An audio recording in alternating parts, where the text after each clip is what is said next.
The early years of the 20th century were a time of palpable tension and uncertainty in Europe. The Old World, built on centuries of empire and tradition, seemed to be on the brink of a dramatic shift. Nations stood on the precipice of modernity, their allegiances, economies, and political structures all shifting in response to the winds of change. At the heart of this uncertainty was the volatile region of the Balkans, a place where nationalism and imperialism collided in a delicate balance that could, at any moment, erupt into a major conflict. By the early 1900s, the Balkans had become a powder keg, its volatile mix of ethnic, religious, and political rivalries a constant source of instability in European diplomacy. The region was home to a complex web of states, empires, and competing interests. The Ottoman Empire, once the dominant force in southeastern Europe, was in decline, unable to assert its control over territories it had long ruled. Austria-Hungary, its great rival, sought to extend its influence in the region, particularly in the Western Balkans, which had become the focal point of its expansionist ambitions. At the same time, Russia, which saw itself as the protector of Slavic peoples, also sought to gain influence in the region, particularly in Serbia, which was emerging as a nationalist stronghold. These competing interests were exacerbated by the rise of nationalist movements within the Balkans themselves. The idea of a greater Serbia, one that would unite all Serbs in the region, was gaining traction among the population, and it threatened to destabilize the delicate balance of power in the area. For Austria-Hungary, this was an existential threat. The idea of a unified Slavic state, particularly one under Russian influence, was a direct challenge to its control over the empire's Slavic territories. The tensions between these powers were growing by the day, and the world was becoming increasingly aware that something would have to give.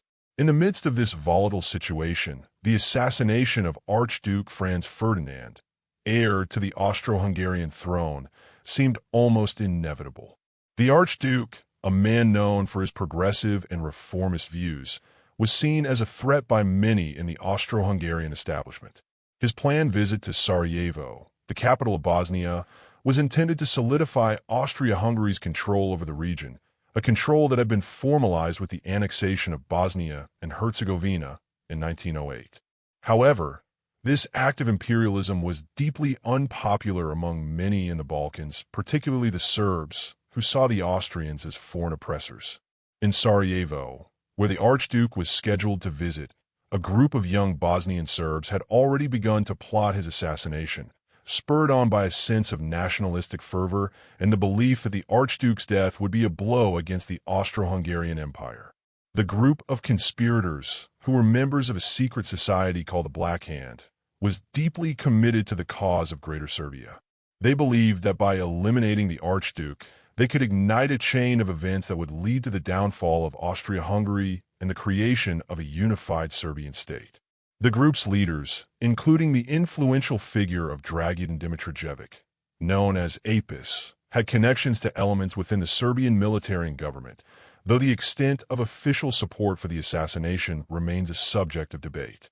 Nonetheless, the group received training, weapons, and guidance, and on June 28, 1914, they set their plan into motion. The day of the assassination, however, did not go as planned. The initial attempt to kill the Archduke failed when one of the conspirators, Gavrilo Princip, threw a grenade at his car, only to miss and injure several bystanders. The Archduke, undeterred, insisted on visiting the wounded at the hospital, but the route was altered unexpectedly. In a strange twist of fate, Franz Ferdinand's motorcade took a wrong turn and ended up right in front of Princip, who was standing near the corner of a street. Seizing the opportunity, he pulled out a pistol and shot the Archduke and his wife, Sophie, point-blank, killing them both instantly. The assassination sent shockwaves through Europe. Austria-Hungary, already on edge from the growing nationalist sentiments in the Balkans, was outraged. The death of the heir to the throne was not just a personal tragedy. It was a direct challenge to the empire's authority. But as the news spread, it became clear that this act of violence had far-reaching implications, far beyond the Balkans. Austria-Hungary, with the backing of its ally, Germany, quickly set its sights on Serbia as the source of the conspiracy and began to prepare for retaliation. But what seemed like a localized tragedy was about to spiral into a crisis that would engulf the entire continent. The assassination was the catalyst for a series of diplomatic and military escalations that would lead to the outbreak of World War I. Austria-Hungary, determined to punish Serbia and prevent any further challenges to its authority, issued an ultimatum to the Serbian government. The terms were harsh and, to many, deliberately so.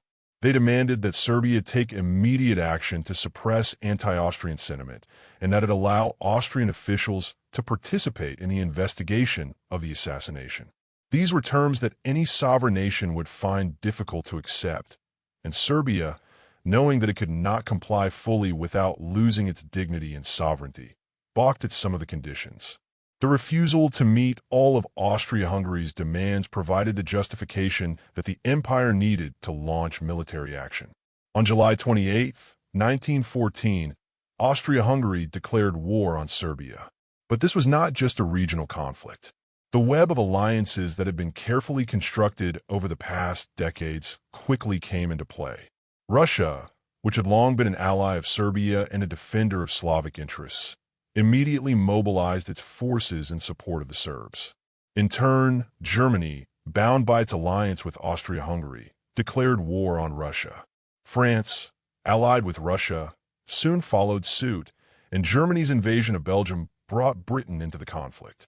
Within a matter of days, Europe was plunged into a war that would eventually spread to every corner of the globe. The assassination of Archduke Franz Ferdinand, while seemingly a singular event, was in fact the culmination of decades of complex geopolitical dynamics. It was the spark that ignited a tinderbox, but the underlying causes of the war, nationalism, imperialism, militarism, and the tangled web of alliances, had been building for years. The assassination did not just symbolize the death of a leader. It symbolized the collapse of an entire system of diplomacy that had, up until that point, maintained a fragile peace. As the world was about to learn, the assassination of Franz Ferdinand was not the cause of World War I. It was the catalyst.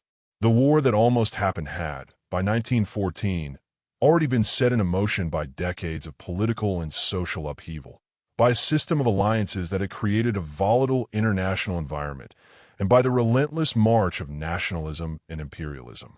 The world had been on the edge for years, and it was only a matter of time before it would fall into the abyss. The aftermath of the assassination and the events that followed would reshape the course of history. In Sarajevo, the death of Franz Ferdinand marked the end of an era, both for the Austro-Hungarian Empire and for the larger European political order. But it would also mark the beginning of a conflict that would change the shape of the world, a conflict that would claim millions of lives and alter the course of history forever. The war that almost happened was, in the end, a war that had to happen.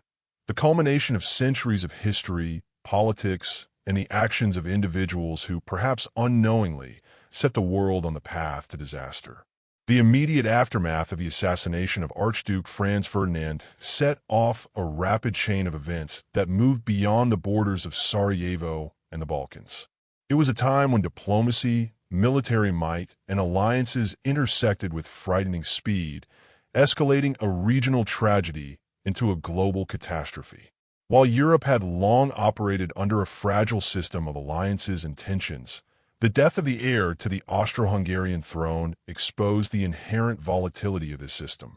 What had been, for years, a simmering conflict of ambitions, ideologies, and nationalist fervor was now thrust into the open, and Europe was staring down the inevitable consequence of a century of unstable peace.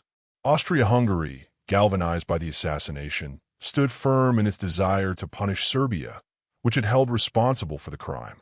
However, the question was not just about retribution. It was about sending a message to other powers, particularly Russia, that no one could challenge the empire's dominance without consequence. The murder of the Archduke was seen as an affront to the legitimacy of the monarchy and, more dangerously, to the idea of the Austro-Hungarian Empire itself. The empire's ruling class feared that the spread of nationalist sentiment in the Balkans would lead to the disintegration of their empire. After all, the assassination was not an isolated event. It was part of a larger movement towards Slavic nationalism that threatened the fragile, multi-ethnic structure of Austria-Hungary. Austria-Hungary, with its close ally Germany, sought to quash this growing sentiment of nationalism before it could destabilize the empire further. Germany, led by Kaiser Wilhelm II, was eager to support Austria-Hungary, partly because of their shared interest in maintaining the status quo in Europe, but also because of their mutual desire to suppress Russia's growing influence. Germany had long viewed Russia as a major threat, not just to its position in Europe, but to the delicate balance of power it sought to maintain. The alliance between Austria-Hungary and Germany, known as the Dual Alliance, was a powerful force in the European balance of power, and both nations were determined to prevent Serbia from becoming a rallying point for Slavic resistance to their imperial ambitions. For Russia, the assassination was not just about supporting Serbia, it was about defending its place on the world stage. Russia had long viewed itself as the protector of Slavic peoples, and Serbia, as a fellow Slavic nation, was a natural ally. The loss of Serbia to Austria-Hungary's growing power would be a blow to Russia's influence in the Balkans and a sign of weakness in the eyes of Europe. For Russia's leadership, the idea of letting Serbia fall was unthinkable. The Tsar, Nicholas II, was under immense pressure from his military and political advisors to respond swiftly and decisively. Russia's national honor, it seemed, was at stake, and it had no choice but to stand by Serbia, despite the risks that came with such a decision. The decision to support Serbia pushed Russia directly into conflict with Austria-Hungary, and the tensions quickly escalated into a broader diplomatic crisis. Austria-Hungary, with the support of Germany, issued an ultimatum to Serbia, demanding that it take action to suppress anti-Austrian sentiment within its borders and allow Austrian officials to participate in the investigation into the assassination. The ultimatum was crafted with one goal in mind: to force Serbia into submission. The demands were draconian, but Austria-Hungary knew that Serbia, a smaller power with fewer military resources, would struggle to meet them. Moreover, Austria-Hungary believed that Serbia's refusal to comply fully with the ultimatum would provide the pretext for military action. Serbia, despite its reliance on Russian support, could not afford to bow to Austria-Hungary's terms. The Serbian government, led by Prime Minister Nikola Pašić, was caught in a precarious position. On one hand, Serbia needed Russia's backing, and any sign of weakness or capitulation to Austria-Hungary would damage its standing with its most powerful ally. On the other hand, Serbia could not afford to provoke Austria-Hungary into a war that it was ill-prepared to fight. Faced with the impossible choice of either risking war with a much stronger empire or compromising its sovereignty, Serbia opted to reject some of the most critical terms of the ultimatum.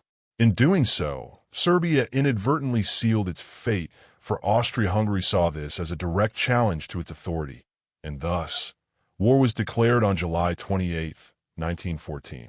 Russia, ever mindful of its honor and its commitment to protect Slavic interests, immediately began to mobilize its forces in defense of Serbia. This was a decision that would have far-reaching consequences. Russia's military mobilization in response to Austria-Hungary's declaration of war was not simply a defensive move.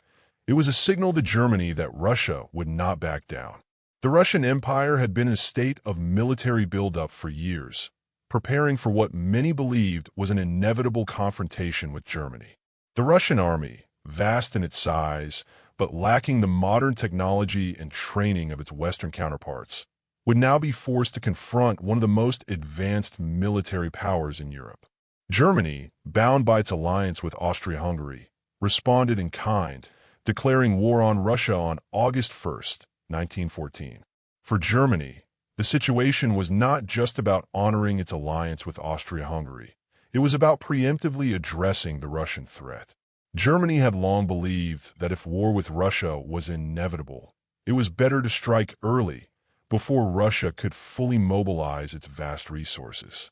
The German military, under the guidance of General Helmuth von Moltke, had developed a detailed plan for such a war, the Schlieffen Plan. This plan called for a quick and decisive victory over France, followed by a shift of forces to the Eastern Front to deal with Russia. Germany, eager to avoid a two-front war, was determined to act swiftly. The declaration of war on Russia set off a chain reaction that reverberated across Europe. France, a longtime ally of Russia, was drawn into the conflict, and Germany, in an effort to outflank France's defenses, invaded Belgium on August 4, 1914. This violation of Belgium's neutrality brought Britain into the war, as it had long-standing treaties with Belgium. Within a week of Austria-Hungary's declaration of war on Serbia, Europe was plunged into a full-scale conflict that would become known as the First World War. At this point, the war had become less about the assassination of Archduke Franz Ferdinand and more about a broader struggle for power, national security, and imperial dominance. The alliances that had once been designed to preserve peace now served to drag nations into a conflict that none of them had fully anticipated. What had started as a localized conflict between Austria-Hungary and Serbia had rapidly expanded into a world war, fueled by the complex web of alliances, historical grievances, and nationalist ambitions that had been simmering beneath the surface of European politics for decades. As Europe slid into war, the questions of why it happened, and why it happened when it did, became central to the global understanding of the conflict. Was the assassination of Franz Ferdinand truly the cause of the war? Or was it merely the spark that ignited a much larger blaze? Had Europe been on the brink of war for years, with the assassination simply acting as the final trigger? The answers were complex, and they lay in the intricate and often unstable relationships between Europe's great powers. For all the immediate focus on the tragic death of a single heir, the First World War was the culmination of a much deeper set of political, military, and ideological forces. The war that had almost happened was now inevitable. The diplomatic failure to resolve the crisis, combined with the rigid alliances, military mobilizations, and long-standing grievances, had led Europe into an abyss from which there would be no easy return. The war would change everything, not just for the nations involved, but for the entire world. The Balkans, once the flashpoint for European conflict, would be left behind as the greater powers collided in a war whose impact would reverberate for generations. The rapid escalation of the conflict in the summer of 1914 quickly drew the entire European continent into a war that none of the powers involved fully anticipated. What had begun with the assassination of Archduke Franz Ferdinand and Austria-Hungary's declaration of war on Serbia snowballed into a larger conflict due to the intricate web of alliances that had been forged over the previous decades. Within days, Europe was plunged into a general war. But what had caused this to happen? What were the deeper forces at play that transformed a regional conflict in the Balkans into the First World War? In the days that followed, the powers of Europe began to face the reality of their decisions, and what was initially seen as a brief confrontation soon revealed itself to be a catastrophic struggle for survival. For Germany, the decision to declare war on Russia and France, and the subsequent invasion of Belgium, was driven by a complex set of military calculations and a desire to avoid the perceived threat of encirclement. Germany had long feared being surrounded by hostile powers. To the west lay France, an old enemy with whom Germany had fought wars in 1870 to 71 and 1914 seemed to offer a similar opportunity for victory. To the east, Russia was a growing power with vast resources and a large army, which Germany considered a significant threat. German military planners, led by the chief of the General Staff, Helmuth von Moltke, believed that a war against both France and Russia was inevitable. The Schlieffen Plan, developed in the early 20th century, called for a quick and decisive victory over France in the event of war with Russia. The plan's creators, who included von Moltke, reasoned that defeating France quickly would allow Germany to shift its forces to the Eastern Front to confront Russia, which would take much longer to mobilize. The plan required Germany to invade France through Belgium, bypassing the heavily fortified French-German border and striking directly at the French heartland. The violation of Belgium's neutrality was a major gamble, and German leaders had calculated that they would be able to defeat France before British forces could intervene.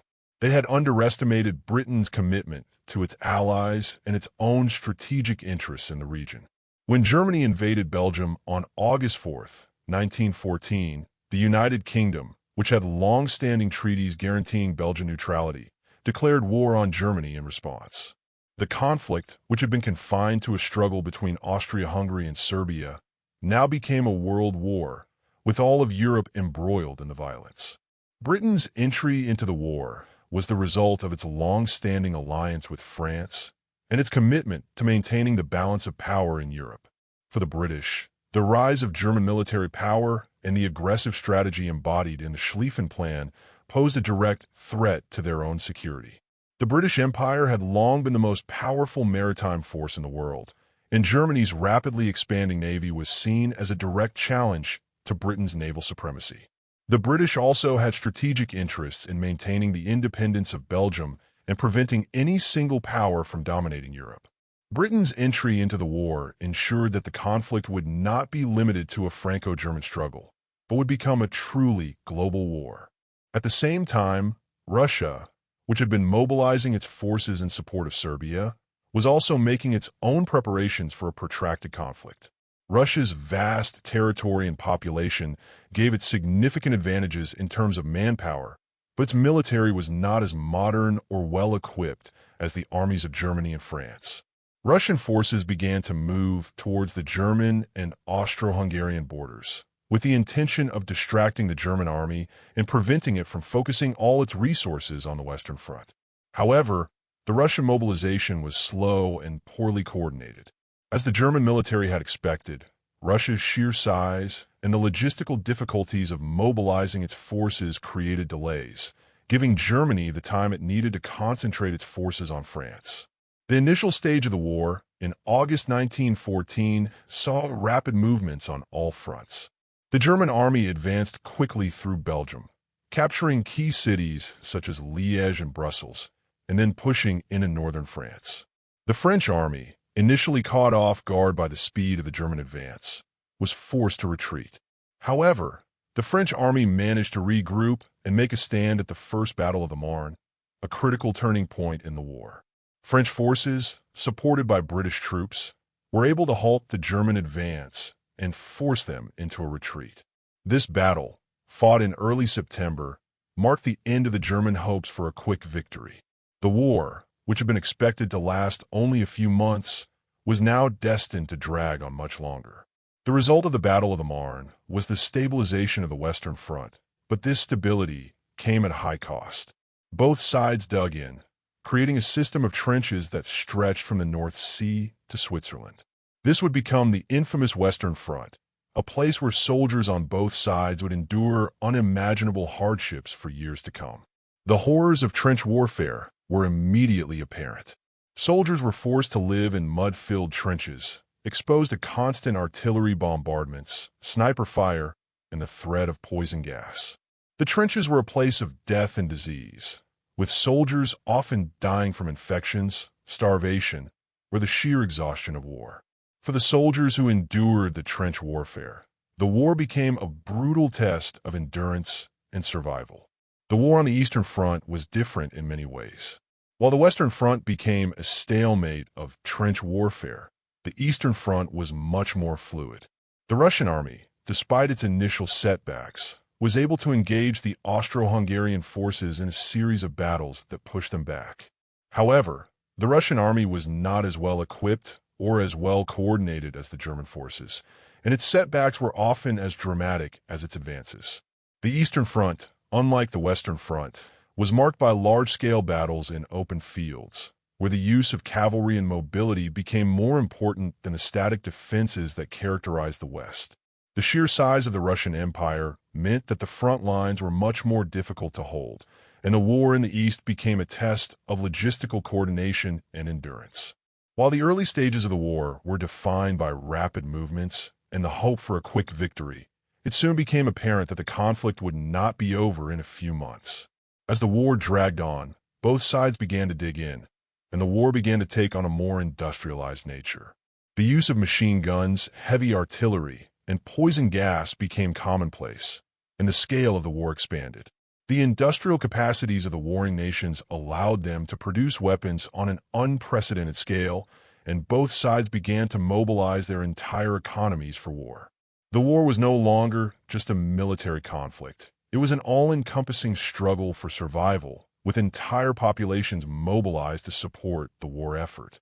The first few months of the war had brought unexpected victories and defeats, but as the days turned to weeks and weeks turned into months, it became clear that the war would not end quickly.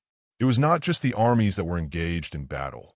The nations themselves were involved in a total war, where every resource was directed towards the war effort. The initial optimism of the summer of 1914, when nations thought they would fight brief, glorious campaigns, soon gave way to the grim reality of a long, drawn-out conflict that would have far-reaching consequences. In the wake of these early battles, the powers of Europe found themselves locked in a war of attrition, one that would reshape the future of the continent and the world. The conflict, which had started with such speed and intensity in the summer of 1914, now stretched into the autumn and winter months, and with it, the reality of total war began to settle in across Europe. What had initially been seen as a brief struggle between European powers had become an all-consuming, total conflict that required unprecedented levels of mobilization, sacrifice, and determination. With the shock of the opening months behind them, the major powers of Europe settled into a grim and unyielding war of attrition, characterized by grinding, stalemated battles on the Western Front and shifting, unpredictable confrontations on the Eastern Front. While the military struggle took center stage, the social, economic, and political consequences of the war were felt by civilians and soldiers alike, shaping the trajectory of nations and the broader world in ways no one could have fully anticipated. By the fall of 1914, it had become evident that the war would not follow the quick, decisive pattern that many had expected. The German advance through Belgium and northern France, while initially swift, had been halted at the Battle of the Marne in September. The French and British forces, supported by the strength of defensive positions and the stubborn resilience of their soldiers, were able to push the Germans back, preventing the capture of Paris and forcing the German army into a retreat. However, this moment of victory for the Allies came at a steep cost. Both sides had suffered devastating casualties, and the war quickly transitioned into the deadly stalemate of trench warfare, a situation neither side could easily break. The trenches, stretching from the North Sea to Switzerland, became the primary battleground of the war. Soldiers lived and fought in these narrow, muddy ditches, exposed to the constant threat of artillery bombardment, sniper fire, and the horrors of disease and malnutrition. The conditions were horrendous. Soldiers had to contend with rats, lice, and the constant presence of decay. But perhaps even worse than the physical conditions was the psychological toll of war. The noise of constant shelling, the fear of sudden attack, and the uncertainty of survival wore down the spirits of even the most battle-hardened men. The war of attrition that now defined the Western Front was not just a test of military strength, but also of human endurance. The military strategies employed on both sides were focused on breaking the enemy's defenses through sheer firepower and force.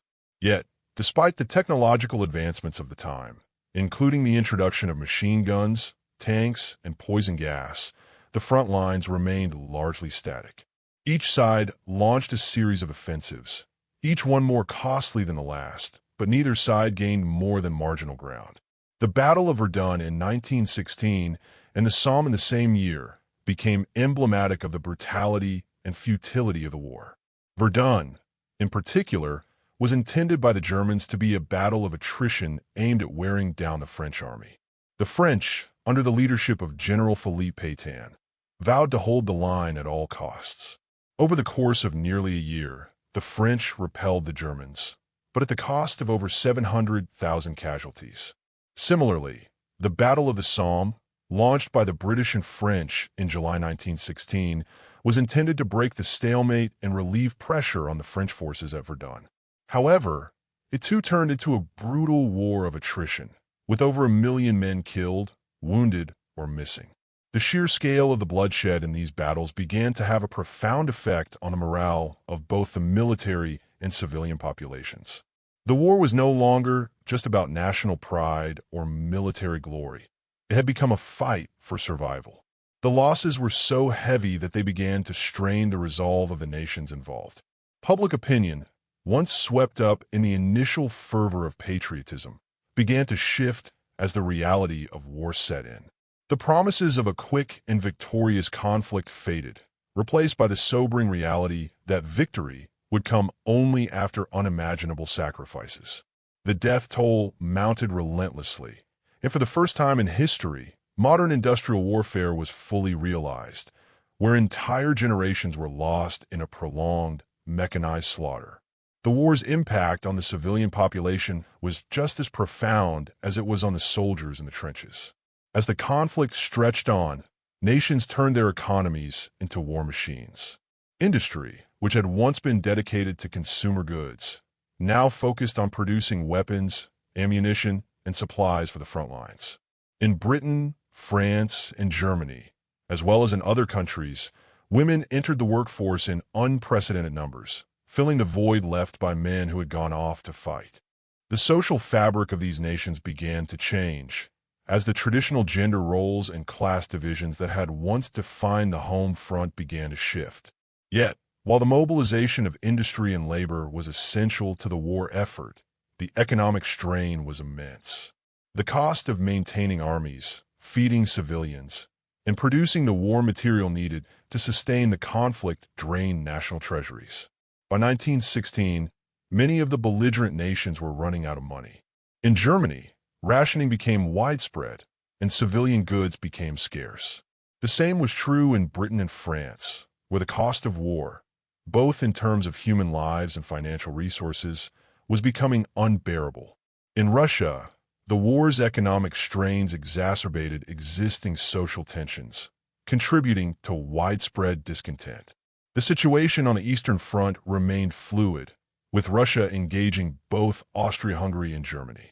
Although Russia had suffered severe setbacks in the early days of the war, by the summer of 1915, it had launched a series of successful offensives against Austro-Hungarian forces. However, these successes were short-lived. Russian forces were hampered by inadequate logistics, poor coordination, and a lack of modern equipment. Meanwhile, Germany, having successfully defeated France and held its ground on the Western Front, was able to shift its focus eastward, delivering decisive blows to the Russian military.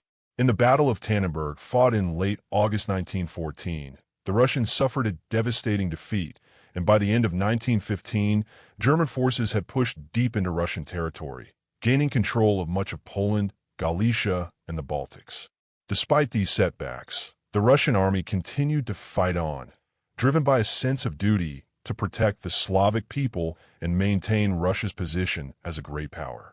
But the internal pressures within Russia were mounting. The Russian Revolution of 1917, which had its roots in the immense social and economic strains caused by the war, would eventually bring the war to a decisive turning point.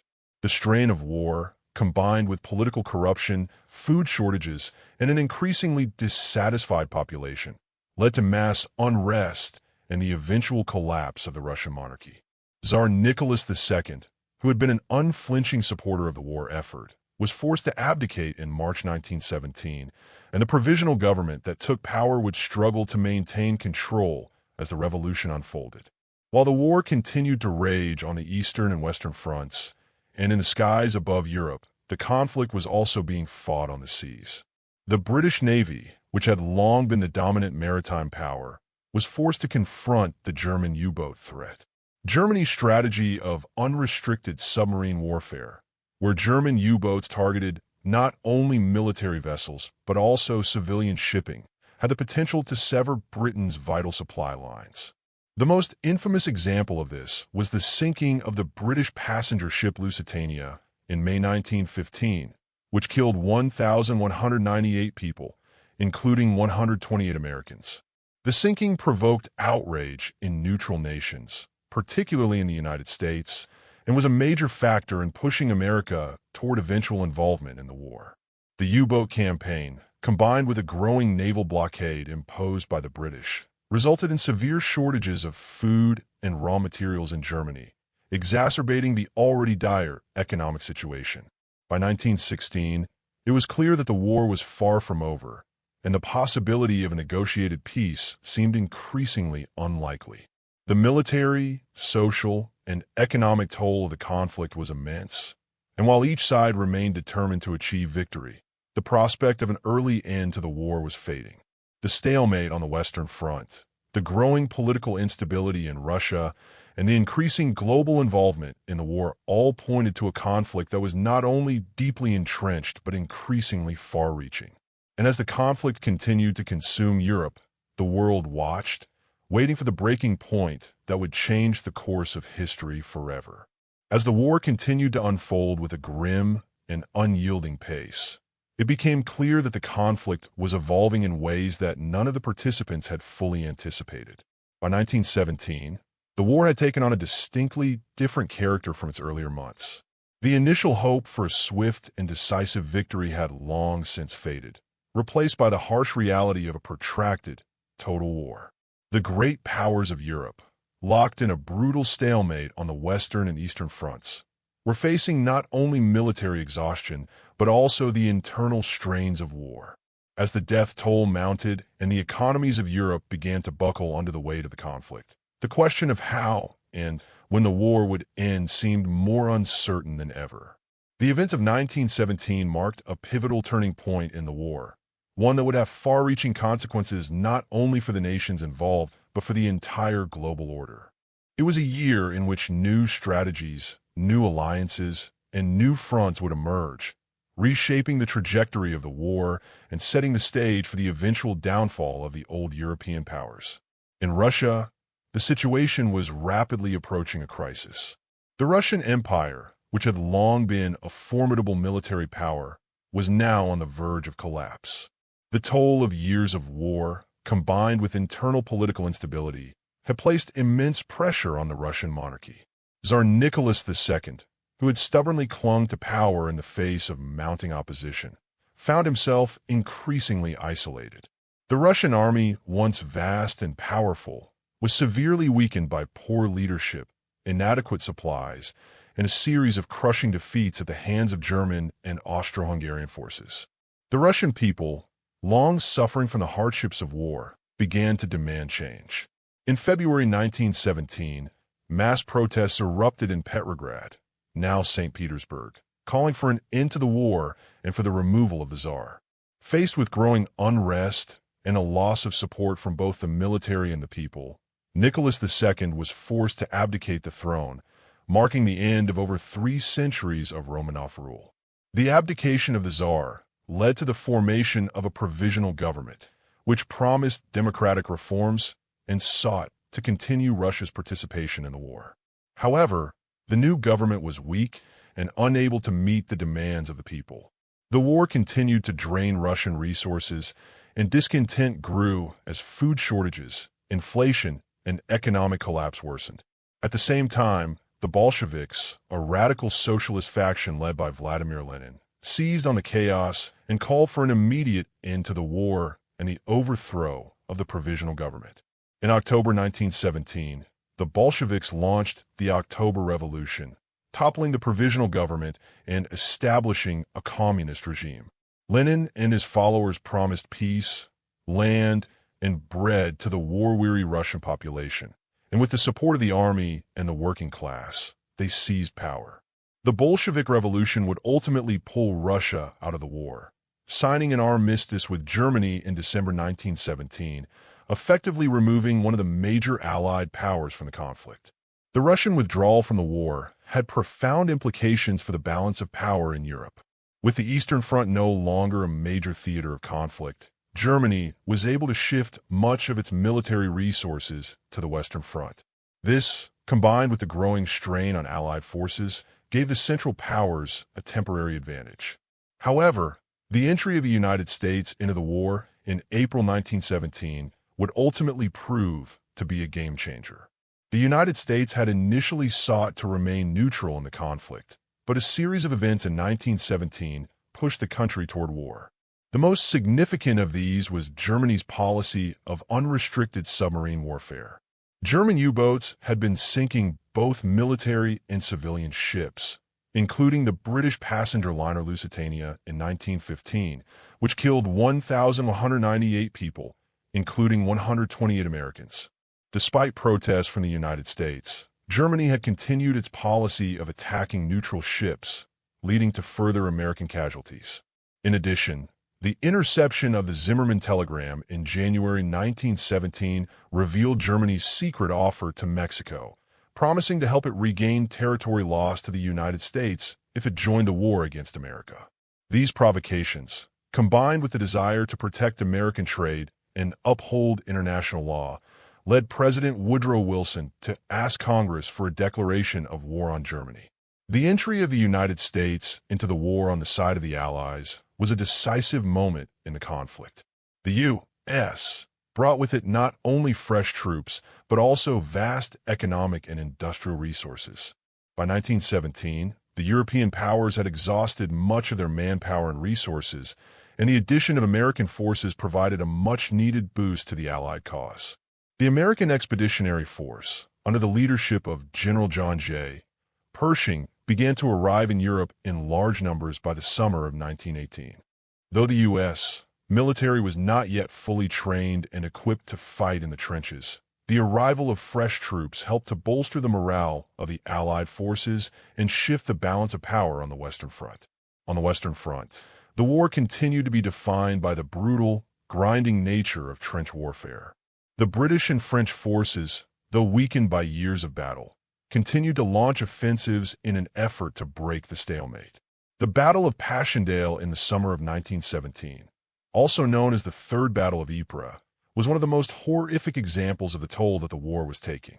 The battle, which was intended to secure the Belgian coast and break through German defenses, resulted in massive casualties on both sides, with little to show in terms of territorial gain. The battlefield became a quagmire, with soldiers wading through knee-deep mud, exposed to constant artillery fire and poison gas.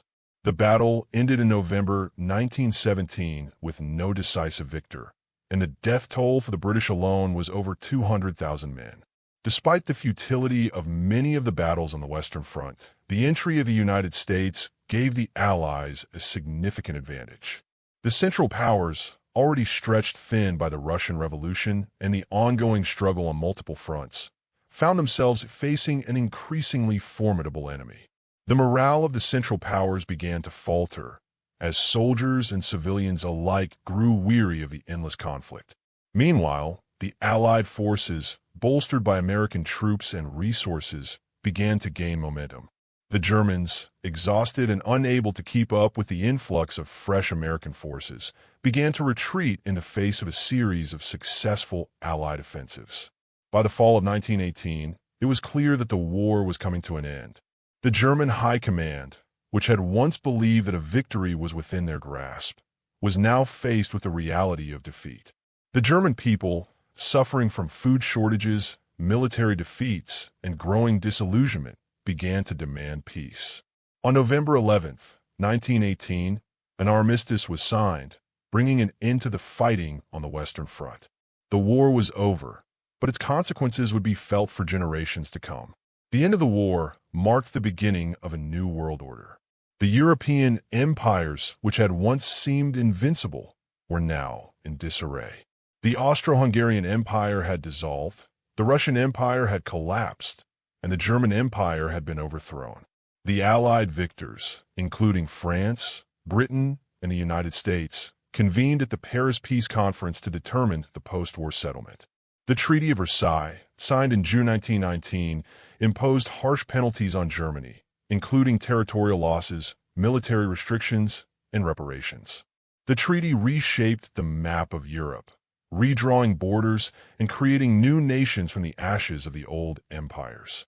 But the treaty's punitive measures, particularly the War Guilt Clause, would sow the seeds of future conflict, as many Germans felt humiliated by the terms of the peace and blamed the Allies for their hardships. The legacy of World War I was immense. The war had caused the death of an estimated 10 million soldiers and 7 million civilians, and it had left vast parts of Europe in ruins. The war had also brought about the collapse of several empires, the Russian, Ottoman, Austro-Hungarian, and German, replacing them with new, unstable states. The political and social upheaval of the war, combined with the economic devastation, created the conditions for the rise of totalitarian movements in the years that followed. The seeds of World War II, which would erupt just 2 decades later, were sown in the aftermath of the Great War. The final years of the war, stretching from 1917 to 1918, were marked by intensifying global involvement and escalating military strategies that would change the face of warfare forever. The central struggle had not only been fought on the bloodied fields of Europe, but it had also reverberated across oceans, through diplomatic channels, and within the very societies that waged the conflict. The war's effects on the economies of Europe were profound, and even in the United States, once distant from the European conflict, the effects were felt deeply. With new players entering the fray and old alliances beginning to fray, the concluding years of the war saw both the beginning of the end and the seeds for future conflict. One of the most significant shifts in the latter part of the war was the entry of the United States into the conflict in 1917. While American public opinion had initially been firmly against involvement in the European struggle, a series of provocative events, including Germany's policy of unrestricted submarine warfare and the interception of the Zimmermann telegram, finally pushed the United States to declare war on Germany in April 1917. This marked a turning point in the war, as American resources, both in terms of manpower and material support, began to flow into Europe. The United States' entry into the conflict did not simply add numbers to the Allied forces, but also bolstered their morale. The fresh influx of American soldiers, supplies, and financial aid lifted the spirits of the exhausted Allied forces, who had been entrenched in brutal trench warfare for over 3 years. For the Central Powers, this new threat seemed insurmountable. Although the Germans hoped to achieve a decisive victory before American forces could fully mobilize, the reality of the American arrival shifted the balance of power dramatically. At the same time, the war on the Eastern Front had been undergoing its own transformative shift. The Russian Empire, long battered by defeats, internal dissent, and a lack of military resources, was on the brink of collapse. The initial successes that Russia had enjoyed in the early stages of the war had given way to a series of humiliating defeats, most notably the disastrous campaigns of 1915, when the Russian army, already weakened by years of conflict, was driven back by the Central Powers. By the time of Russia's withdrawal from the war following the Bolshevik Revolution of 1917, the Russian front was no longer a significant factor in the larger European struggle. The revolution itself had been a result of widespread unrest and dissatisfaction with the Tsarist regime, which had been further exacerbated by the ongoing hardships of war. The overthrow of Tsar Nicholas II and the abdication of the Romanov dynasty paved the way for the rise of the Bolsheviks under Vladimir Lenin, who promised peace and an end to Russia's involvement in the war. With Russia's withdrawal, the Central Powers, particularly Germany, sought a temporary relief from the dual front they had been fighting. The absence of the Russian threat allowed Germany to shift its focus entirely to the Western Front. This strategic shift, however, was short-lived. Despite initial gains, the Central Powers' ability to break through the entrenched Allied lines on the Western Front continued to be limited. The German High Command had hoped to achieve a decisive breakthrough by spring 1918, but the arrival of fresh American forces, combined with the already exhausted state of the German military, kept the balance tilted in favor of the Allies. Germany's hopes for victory faded as the war dragged into a stalemate, and its ability to fight on 2 fronts evaporated. Meanwhile, on the Western Front, the toll of trench warfare continued to grind down both sides. The battlefields, scarred by years of intense fighting, became more than just sites of military conflict. They symbolized the brutal, mechanical nature of the war itself. Soldiers endured conditions that were unimaginable. The trenches were filthy and filled with rats, lice, and disease, and soldiers lived in constant fear of bombardments, sniper fire, and gas attacks. The sheer psychological toll of the war, combined with the physical deprivation and trauma, left an indelible mark on the men who fought in the trenches. The idea of heroism, so central to the early days of the war, had long since been replaced by a grim reality of survival. The constant pressure of holding the line in the trenches had a demoralizing effect on both sides. By 1917, many soldiers began to question the reasons for continuing the fight. The war had ceased to make any sense for those trapped in the horror of the trenches. This psychological strain was compounded by the growing economic pressures that each nation faced. As the war dragged on, the economies of the Central Powers, as well as the Allied nations, were being drained. With a focus on military production, there was little left to feed civilian populations. Rationing became a common practice, and the civilian death toll from starvation and malnutrition grew. In Germany, for example, the so-called turnip winter of 1917 saw widespread food shortages that contributed to an increasingly desperate situation on the home front. The British were not far behind, facing their own struggles with shortages and civilian casualties. And for Russia, the collapse of the economy, combined with the civil unrest, was another factor that led to the eventual withdrawal from the conflict. The war, which had been expected to bring glory and national pride, had instead brought ruin to millions of civilians and soldiers alike. By 1918, the pressure on the Central Powers had become overwhelming. On the Western Front, the Allied forces, bolstered by American troops, launched a series of offensives that began to turn the tide of the war. The German army, already suffering from food shortages and exhausted soldiers, found it increasingly difficult to mount an effective defense. In March 1918, the Germans launched their final major offensive, hoping to secure a victory before the arrival of more American forces. The initial gains were substantial, but by the summer of 1918, the Allied counteroffensives began to recapture lost territory and push the Germans back. The arrival of fresh American troops in the spring and summer of 1918 had a decisive impact. These forces, not yet worn down by years of fighting, provided the Allies with much-needed manpower and helped tip the balance in their favor. As the Allies advanced, the morale of the Central Powers began to plummet. German soldiers, already stretched thin, found themselves retreating in disarray. On the home front, the civilian population, weary from years of hardship, began to demand peace. By the autumn of 1918, the Central Powers were on the brink of collapse. Austria-Hungary, one of the key members of the Central Powers, faced internal rebellion as nationalist movements across the empire pushed for independence. The Ottoman Empire, which had entered the war in support of Germany, was also beginning to fall apart, losing territory and control in the Middle East. Germany's allies were in disarray, and the German military itself was in retreat. The political situation in Germany also began to unravel. Facing growing protests, widespread strikes, and unrest in the streets, the German Kaiser, Wilhelm II, abdicated in November 1918. His abdication marked the end of the German monarchy and the beginning of the Weimar Republic, a new democratic government that was faced with the immense task of rebuilding a nation devastated by years of war. On November 11, 1918, the German High Command signed an armistice agreement with the Allies, effectively ending the fighting on the Western Front. The war, which had been expected to be a brief and glorious struggle, had lasted over 4 years, leaving millions dead and wounded. The world, once full of hope for peace and progress, now found itself in a landscape of shattered empires, broken economies, and deep social wounds. The signing of the armistice did not bring immediate peace.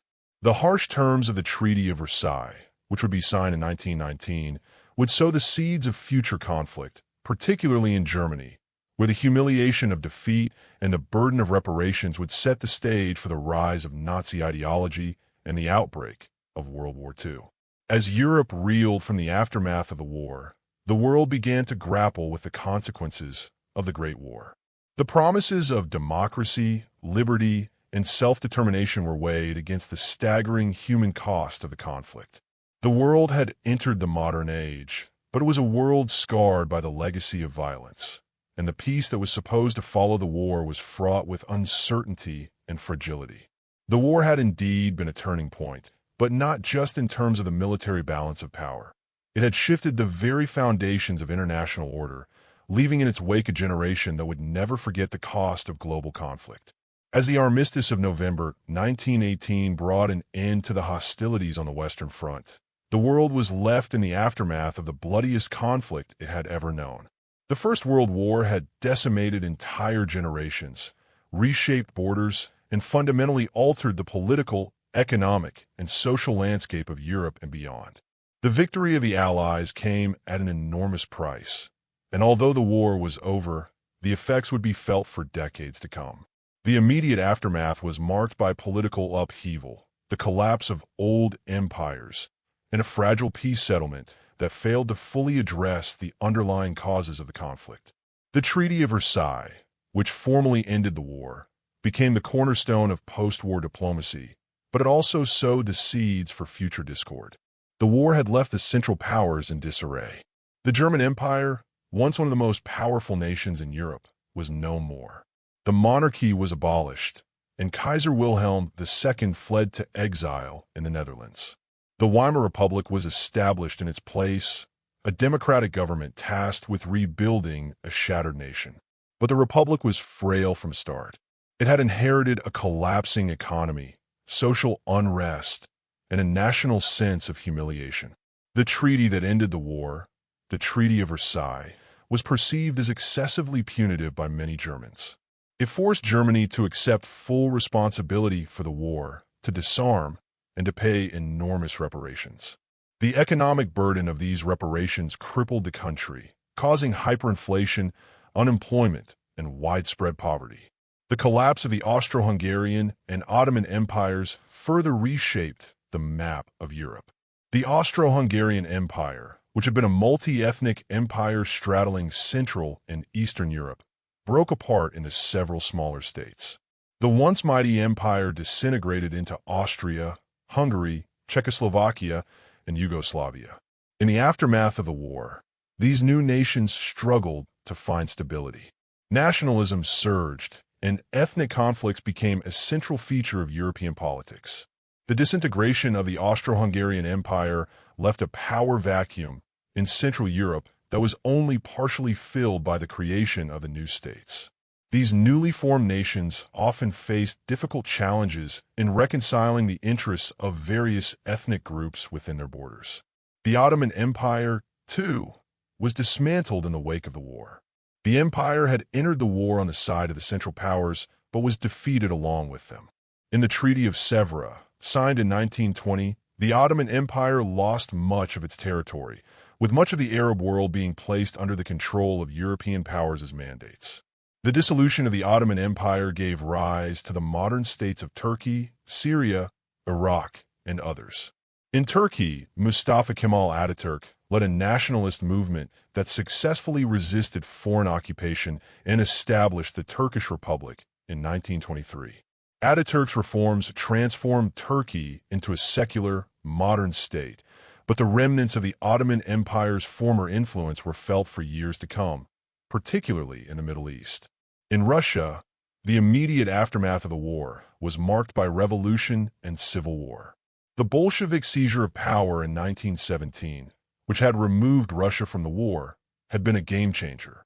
The Russian Revolution was a response to years of social and economic discontent, exacerbated by the war.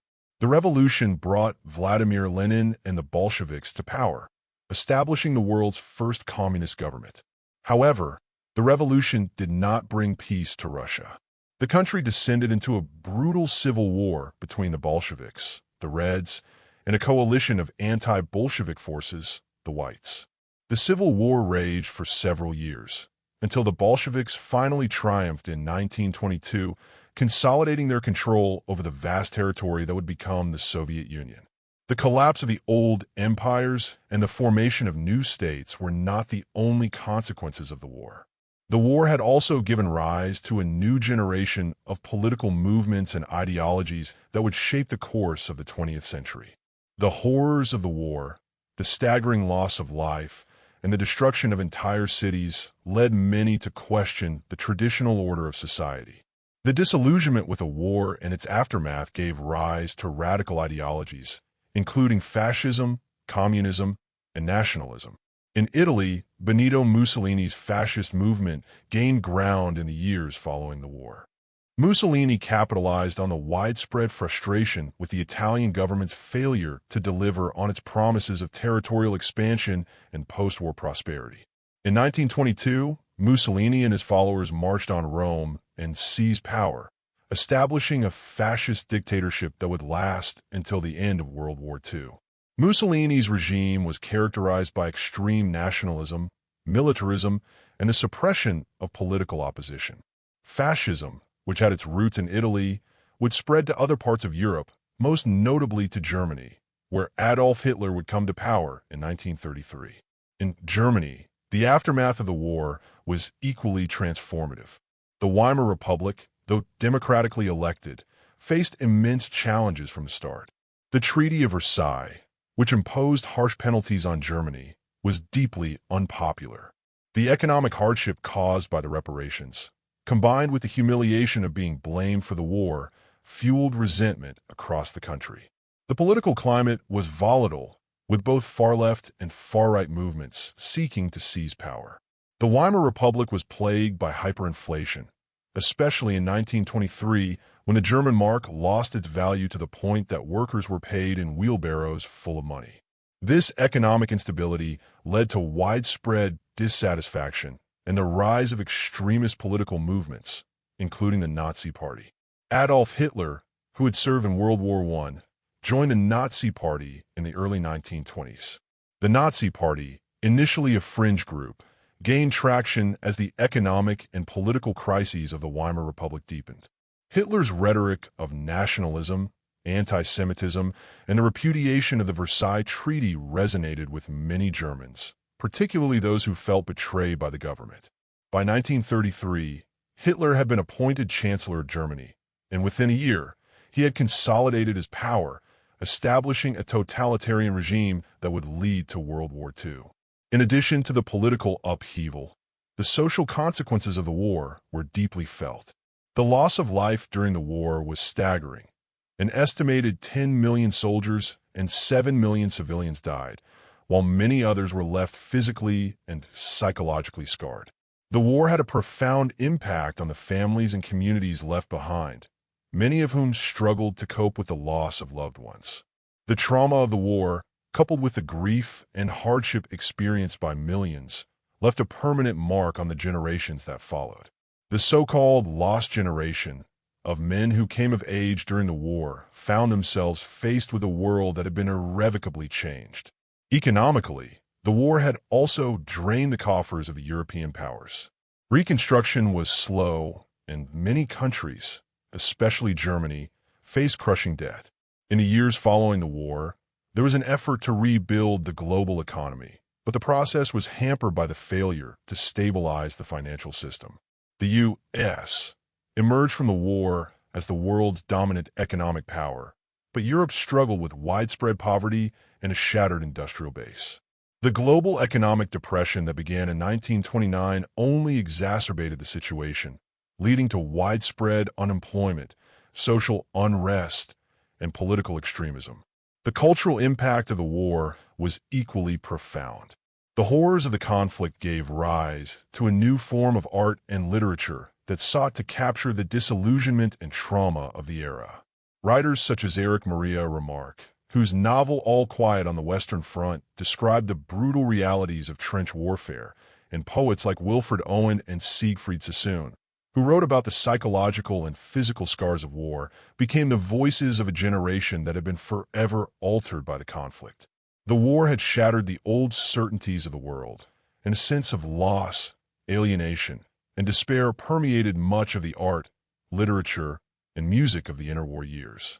Despite the end of the war, the world had not returned to the peace it had once known. The Treaty of Versailles had not resolved the underlying issues that had caused the war, and the peace settlement itself was deeply flawed. The harsh terms imposed on Germany created a sense of injustice that would fuel resentment and extremism in the years to come. The world was entering a new phase, one in which the old powers of Europe were in decline and new ideologies were on the rise. The First World War, though over, had left behind a legacy of instability, and the world would soon find itself plunged into yet another catastrophic conflict, one that would prove even more destructive than the last. The years following World War I were marked by a deep sense of disillusionment and frustration as the world struggled to rebuild.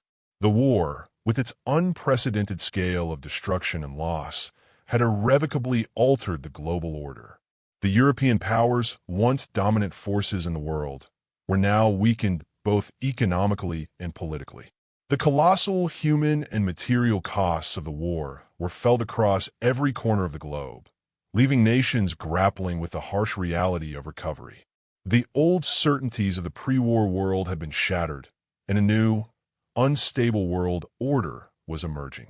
The initial hopes for peace and prosperity after the war quickly gave way to instability, economic hardship, and the rise of extremist ideologies that would set the stage for another, even more devastating conflict. For many countries, the immediate aftermath of the war was marked by economic difficulties and social upheaval. The devastation wrought by the war had destroyed industries, cities, and infrastructure. In many cases, entire regions were left in ruins. In Germany, the hyperinflation that had struck in 1923 had left the currency worthless, and the country was mired in poverty. The reparations imposed by the Treaty of Versailles, which held Germany responsible for the war, placed an immense strain on the German economy. The Weimar Republic, already fragile and struggling with political instability, found itself unable to cope with the financial burden. The economic hardships and the bitterness surrounding the Versailles Treaty created fertile ground for radical movements, particularly the rise of Adolf Hitler and the Nazi Party. Hitler's message of nationalism, vengeance for Germany's perceived humiliation, and the rejection of the Versailles Treaty resonated with many Germans who were disillusioned and angry. In France and Britain, the war had also taken a heavy toll. While the war had ended with an Allied victory, the cost had been immense. France, in particular, had suffered some of the heaviest losses, both in terms of human life and material destruction. Much of northern France had been turned into a wasteland, and the French economy struggled to recover. The emotional and psychological toll of the war was equally profound. The loss of an entire generation of young men was a blow that would affect France for decades. The war had not only destroyed lives, but also fractured the social fabric, leaving deep scars in both the civilian population and the military.